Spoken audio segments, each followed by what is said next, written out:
One of the things I've been learning is how to access higher levels of potential within myself, how to become who I'm truly meant to be. Well, who am I truly meant to be? And actually, who am I now? So this is a question that comes up quite often for people in life. We've been asking it as long as we've been around as a human race. But I think to start with, we need to stop being who we think we are. So in this video, I'm going to share with you some things that have helped me to stop being who I think I am, which might help you to stop being from who you think you are.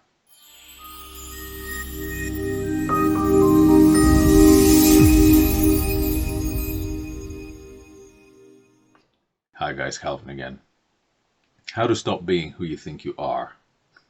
This is a question that I've been asking myself, but also some stuff I've been learning along the way, is that who I think I am or who I think I should be can be quite imprisoning.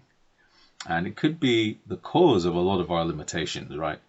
You know, who do you think you should be as a father, as a wife, as a mother? Who is that person? It becomes a question of identity. So I want to talk a little bit about identity and how I have found a space of freedom to free myself of that identity. And we're going to address that in a moment. But let's look at that identity. How do we stop being who we think we are? So first of all, let's look at who we think we are now. Who do you think you are at this point, right? Typically in society, you know, people are so associated and identified with their physical appearance. So when you see a form that you recognize, it's labeled and has a name, right? I'm Calvin at this point.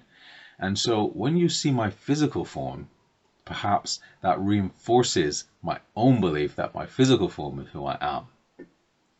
So let's explore this idea of what a physical form looks like and really what it is. So there's some work that has been going on in I'm not just talking about from a sort of philosophical point of view, but even scientifically, we know that the body regenerates itself every 7 to 10 years pretty much fully. All the cells in the body are fully regenerated, right?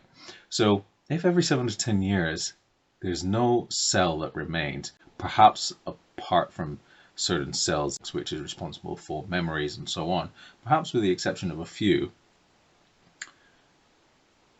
if all those cells are not there anymore, then are you a different person? You may have heard this argument as a philosophical question before, but really let's explore that. If a person goes into the hospital and loses a limb, are they any less than they were the previous day? Do you feel any different in that case? If a person has a transplant, an organ transplant, are they only partially the person that they were before the transplant? What then happens to your identity? Who are you? The body is, of course, made up of these constituent physical elements, which, you know, are earth, air, fire, water. And of course, there's a life force that animates the body as well. But on the pure physical point of view, if all the water were to drain out of your body, and we have 75% or so makeup of our body's water, if that were to drain out of your body, okay, the body would die, obviously. But for argument's sake, let's say that it didn't, and you lost a big proportion of that water. You'd be dehydrated, but what would happen to a proportion of you? Would you still be there? What would happen to you in that instance? So I'm just thinking this through live as I'm filming this, because it's something I've been pondering, this question of identity. So we know that the skin rejuvenates itself every 5 to 10 days fully. We know that the liver can regenerate itself every 150 days to 500 days. We know that the skeletal structure, the bones, can take up to 10 years to completely regenerate. So apart from what we mentioned about the cells in the brain that govern that are associated with so much with our memory and so on, apart from those staying with us for our whole life, then the whole body changes. And of course, if we lose those cells in the brain, then we might see the onset of such things like dementia or Alzheimer's or things associated with memory loss. What am I saying here is we are more than our body. We are actually a lot more than that. So what about the memories? And what does philosophy, what does this identity exploration say about that? So if we can extrapolate and say, based on that rationale, we are more than our bodies, then what are we then if we are our memories? Now you might remember Total Recall, that film with Arnold Schwarzenegger in the 1990s, I think it was 1990 actually. And this film, and there's been numerous films that have dealt with this idea of memory and memory transplant, but Arnold was actually, his name was Arnold in the film, but I forget his name in Total Recall. But Arnold Schwarzenegger, the actor, was playing this character in Total Recall where he actually had memories of him being on Mars implanted into his mind, into his brain. And so that became true for him. And then it confused the hell out of him in the film, of course, which is a big premise of the film, when he realizes that those memories were actually implanted, right?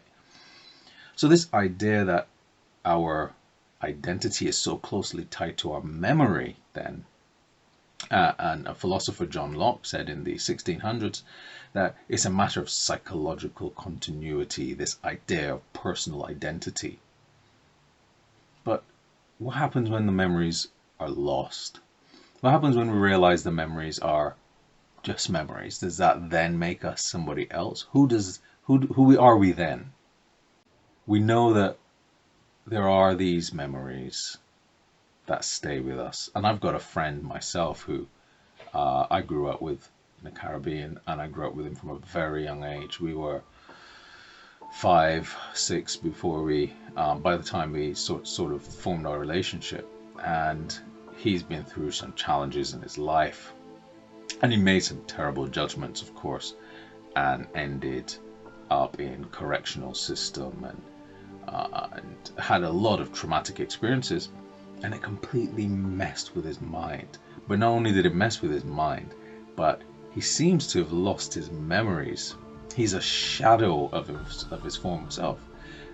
I don't even barely recognize him. So this then becomes a question of behavior. He's forgotten so much of the people he knew as well, by the way. So does he feel that he's the same person? So then we have this question about, if John Locke's theory is true that we are psychological continuity is so important to forming our personal identity, what happens when that is lost? And what happens when people around you don't recognize you as well?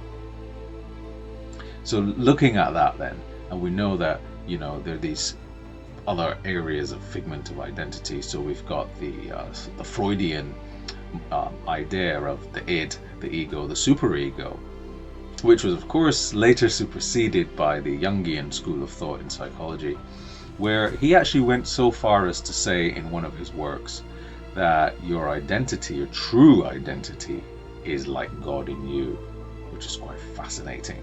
He talks about these archetypes that are actually passed on through generations. So in essence, we have an ancestral contributing factor to the way we behave in our bodies. But he just sees that as a fact of ourselves being born as a human being. But our true identity, our God self, one true unchanging identity exists inside. So of course he took a lot of opprobrium for that in those days, but the theory then starts to hold more worthy exploration.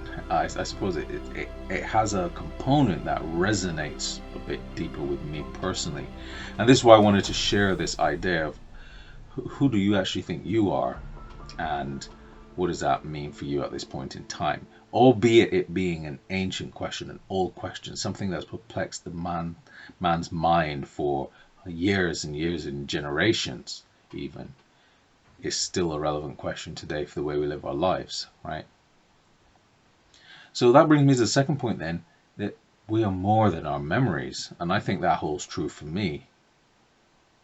So like I mentioned, I'm not a philosophical expert on these areas, but that is clearly a signpost to something else transcendent that exists further and deeper inside of all of us, right?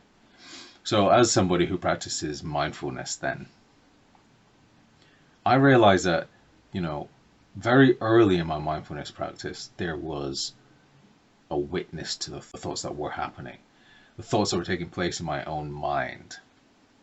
Now, we're of course not only our body, we're not only our memories and our thoughts, because there's a school of thought that says no single thought is actually unique.